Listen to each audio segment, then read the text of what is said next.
That shouldn't hurt him too badly from here to the finish, Phil. I mean, obviously he's fallen back outside the top 15, so. And now it's just a matter of trying to survive, get a few positions if you can. See a lot of damage to that left front corner of that Sealmaster Chevrolet. I believe I had to tape that together while I was on pit road. Brought those two pieces of the front splitter together, maybe with some Bear Bond. Yeah, I think I may even decide to do that now. I don't think he's going to lose a great deal of because he's time. We still got 25 laps. He's the last truck right now on the lead lap. We saw him run through the field once when he had a bad pit stop, got all the way up to second. And he has several trucks in front of him that I think he could pass fairly easily. Let's get him to pit. I think we should pit. Johnny Sauter was running second. Should I call him? Hornaday was running third. Hornaday now moves up to second behind Kevin Harvick. Timothy Peters moves up to third. The 18 of Brian Eichler now is fourth. Johnny Benson is fifth. Eric Almirola sixth. Matt Crafton, Austin Dillon, Taylor Malsum, and Mario Goslin, your top 10. He still stayed on the racetrack. Johnny Sauter we're talking about. Timothy Peters, another great run going here in the strutmasters.com Toyota. Man, horse racing.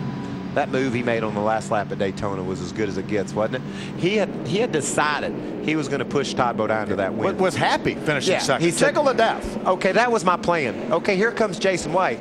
Darn, that looks like a better plan. Changed his plan and drove to victory lane. I love that. And Brian Eichler, again, getting into the seat for Kyle Busch. A little change that took place here so that Kyle Busch can drive in Nashville. So Brian Eichler running very well today, running in the fourth position. Yeah, third, his best career finish. He did that at Michigan last year. Actually had the pole at that race, finished third. Longtime K&N Pro Series West and East competitor. He's won in both divisions, East and West. There's Eric Almirola, currently running in the sixth spot, the AKAwareness.com Toyota. Let's get you caught back up on what has taken place up to this point. Because of qualifying rained out, that means that Kevin Harvick was able to start up front. Eric Almirola was outside him. Matt Crafton on the inside of row number 2. Rick Crawford had problems early on the left front, and he has continued to have problems with his left front tire. He's had another left front go down. A little bit of contact right there.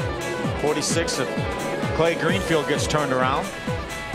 Pit troubles for the 17 of Timothy Peters. They weren't done yet with the right sides, and the jackman dropped the jack before they were able to tighten up the lug nuts. Also problems for Johnny Sauter. He got a tire on his hood. Okay, that's officially the first time I've ever seen him do that. I've seen a lot of stuff. Lap 91. Not enough room for everyone to try to get through turns 3 and 4. Brett Raymer pays the price there. There's lap number 112. The biggest crash of the day. Gets turned around, and the 76 comes along. Brian Johnson Jr. makes hard contact with the door. Problems for the 39. The engine expires on that truck for Ryan Sieg. He'll have to come on to pit road and behind the wall. Austin Dillon bounces off the curb into Ricky Carmichael. Both those drivers having great runs. A lot of damage to that Monster Energy Drink Chevrolet for Ricky Carmichael. As well as Jay White. Then on the restart, problems. Brett Butler there in the FuelDoctor.com truck. He had a flat tire, bunched everything up. 46 comes down in front of the 48. That's just Martinsville. They worked that all out on their own, Rick. Didn't even need a caution. Well, we kind of did.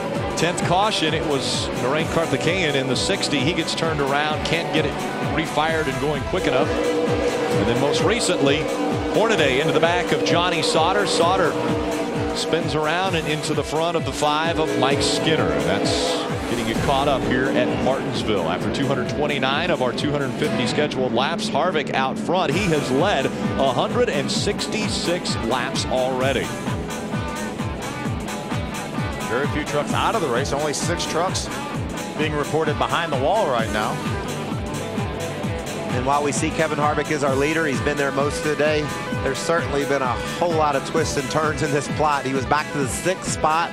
Some guys used track position in order to change their strategy in order to try to get up front. It worked for a while. We saw Johnny Sauter make a pass on Kevin Harvick late in the going, a pass that a caution flag took away from Johnny, but we felt like he had a truck he could go race Kevin Harvick with. But Right now, the second best truck appears to be the guy that's actually in second.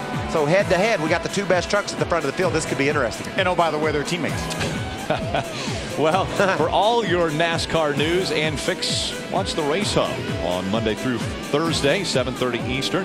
This week's guests, Greg Biffle, Marcos Ambrose, Mark Martin, Darrell Waltrip, and I know that Mike Skinner will be a guest on the Hub on Tuesday, so make sure to stay tuned to Speed at 7:30 for NASCAR Race Hub. Check out the leaders. We got an interesting play here. Is Harvick going to take the outside? He is going to take the outside. Is he sure? What? It looks like he's going to take the outside. You have to commit once you cross the start-finish line. Well, he committed then. He has committed to the outside. So that means Hornaday has the preferred line on the restart. We saw Timothy Peters get the lead from the outside on a restart earlier, but every other time the inside's taking the advantage. Might have something to do with that's his teammate on the inside of him. You know, he's pretty sure he's not going to rough him up, huh? Not only is it his teammate, he owns the trucks. And he doesn't want him hung on the outside to allow Timothy Peters maybe to get by and take over the second position. A lot of thinking went into this decision. Some more strategy here at Martinsville. Coming out of turn number 4, the green flag will go back in the air. 19 laps of racing to go. See Ron Hornaday back off and let Kevin Harvick have the lead. I think that was all planned. Kevin Harvick would start from the outside, but Ron Hornaday would let him get in front of him before they got to turn 1. And that meant Harvick had the inside line like he wanted to keep that second spot. And that's great teamwork right there now. Timothy Peters, Brian Eichler battling for the third spot. They're side by side still as they make their way through turn 1 and 2. JB right behind him. Johnny Benson in the 5th position. Eichler gets a good run off the second turn, gets out in front of Peters. Here comes Timothy Peters once again. Right up against the curve, gets a little sideways. Is that going to allow the 18 to get by? They fan out as they come out of turn number 4. Here comes the 15 of Johnny Benson. Benson trying to take away the 4th spot now. Johnny gets a little sideways. They make contact, more contact. Side by side for 4th. Johnny Benson trying to take the position away from Timothy Peters. I think Johnny's saying, I'm not retired. I want y'all to remember that. He took them 3 wide down into turn 1 and trying to grab that position away from Timothy Peters. Peters trying to hug the right side of that 15. Keep the momentum up. Can he clear him? He does. Almost. But here comes Johnny Benson once again. Great turn by Timothy Peters. Is able to get that advantage on Johnny Benson. Now you'll see if he can put a couple of truck links between them. Get Johnny out of his world. Meanwhile, that allowed Brian Eichler to score it out with that 3rd position in Kyle Busch's number 18 truck. Kevin Harvick, Ron Hornaday running 1 and 2. They've been able to put a little distance between themselves and 3rd. Adam, what's going on with those 2 trucks? Remember on the restart when we talked about Harvick in the outside lane and Hornaday on the inside and how that was very choreographed? Who do you think came up with that plan? It was the boss, Kevin Harvick. He went very detailed over the radio about exactly what he was going to do. He wanted the message relayed to Hornaday, so Ron knew what was going to happen. Harvick takes the outside lane. He leads. Hornaday is second, and all is good at KHI. And now going around is the 3 of Austin Dillon. No caution. Austin into the grass. Let's see if he comes back out right in front of our race leader, Kevin Harvick. And we stay green. 13, now 12 laps of racing to go. Tough break for Austin Dillon. He was running along in about the 7th or the 8th position. He was racing with Max Pappas. Max actually got on the inside of Austin, and Austin just closed the door. There was nothing Max could do.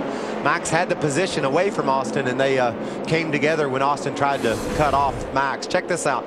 See how far Max is in there, and Austin just says, I'm taking this turn. Max did his best to get away from Austin, but unfortunately he ran across the curb, actually onto the grass inside of the curb. Watch this as another view right side of your screen. Good job by Max Pappas not to crash his truck.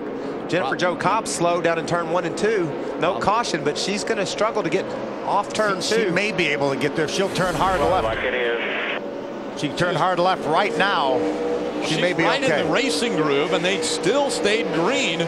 Jennifer Jo Cobb off the racetrack, and she'll be behind the wall momentarily. Good job, Jennifer. That's a great job. With just 10 to go, she gets that truck out of the way. 9 laps of racing remain. Kevin Harvick has now put some distance between himself and his driver, Ron Hornaday. 0.7 of a second separate those 2.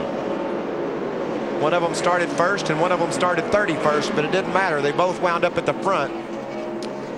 Brian Eichler with an impressive performance running in the 3rd spot. Team owner Kyle Busch watching from on top of the pit box. He's got to be proud of his trucks today. He's got one running in the 3rd spot, and his other truck, Taylor Mossam, is back in the 8th position.